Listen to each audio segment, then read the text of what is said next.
კიდე ვინმე იქაც დაეხმაროს რა.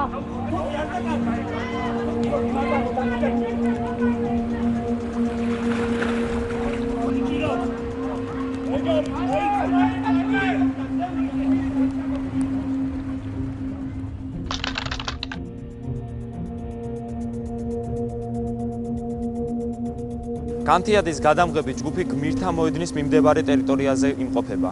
ჩვენი რეპორტაჟიდან გაიგებთ თუ რა სიტუაცია ტრაგედიის მეორე დღეს აქ.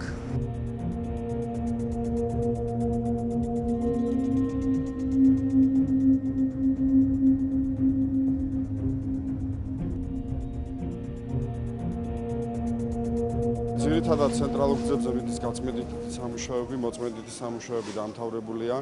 ეხლა მთელი ბრიგადები მობილიზებულია ზოოპარკის ტერიტორიაზე, სადაც მაქსიმალურად და ოპტიმალურ ვადებში დავასუფთავოთ, მაგრამ სამუშაო ძალიან დიდია, ძალიან მოცულობითია.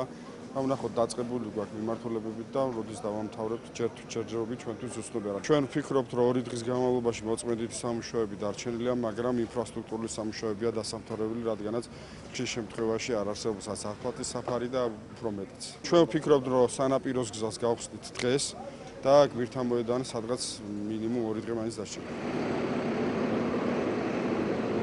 ამჟამად თბილისის დასუფთავების სამსახური სპეციალური ავტომობილების საშუალებით გაწმენდით სამუშაოებს ასრულებს გმირთა მოედნის ქვეშ მდებარე გვირაბში.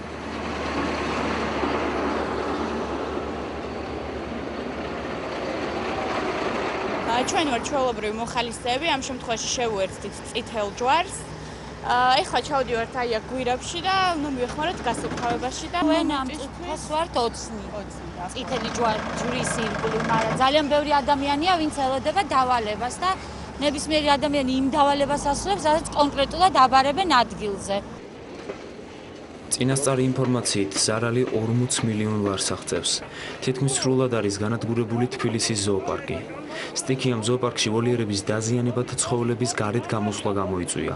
ცხოველთა ნაწილი ლიკვიდირებულია, ნაწილი კი ახალ ვოლიერებში იმყოფება. თბილისის მერიის თანამშრომლებთან ერთად გაწმენდით სამუშაოებში მონაწილეობას მოხალისეებიც იღებენ. ასე გამოიყურება თბილისის ზოოპარკი ტრაგედიის შემდეგ. ფაქტობრივად ზოოპარკი აღარ არსებობს.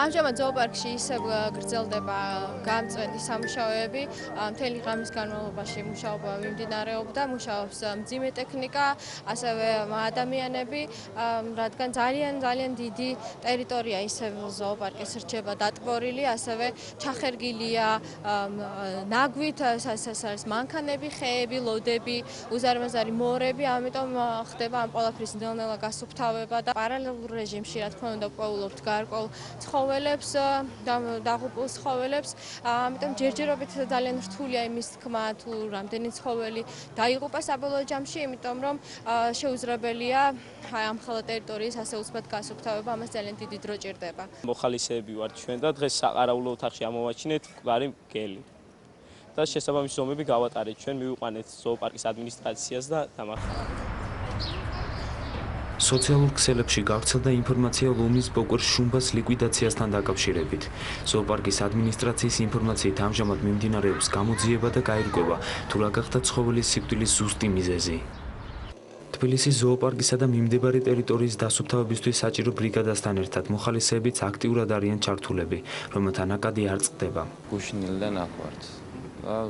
პირიქით ვთხოვთ მოსახლეობას, რომ ახალგაზრდებს განსაკუთრებით რომ მოვიდნენ. ზიურშიც დასახმარებელი არის თამარაშვილზე აქაც და განაწილდეთ და დავეხმაროთ. თორემ ჩვენი ქალაქია პირველ რიგში და ჩვენ უნდა მივხვდეთ.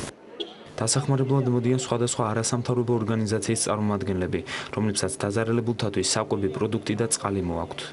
ჩვენ ვართ ორგანიზაცია ერთად საქართველოსთვის და დღეს მოვედით რომ დავეხმაროთ აქ მყოფ ადამიანებს, იმ ადამიანებს, ვისაც უსახლკაროდ დარჩნენ, მოვიტანეთ საკვები პროდუქტი, ტანსაცმელი და ის პირველადი დახმარების ნივთები, რაც დღესდღეობით მათ ჭირდებათ ამ ეტაპზე.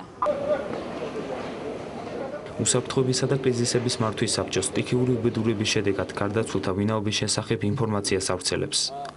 საბჭოს ცნობით 13-14 ივნის მომხდარი სტიქიური კატასტროფის შედეგად 15 ივნისისთვის ოფიციალურად დადასტურებული მონაცემებით დაღუპულია 13 ადამიანი.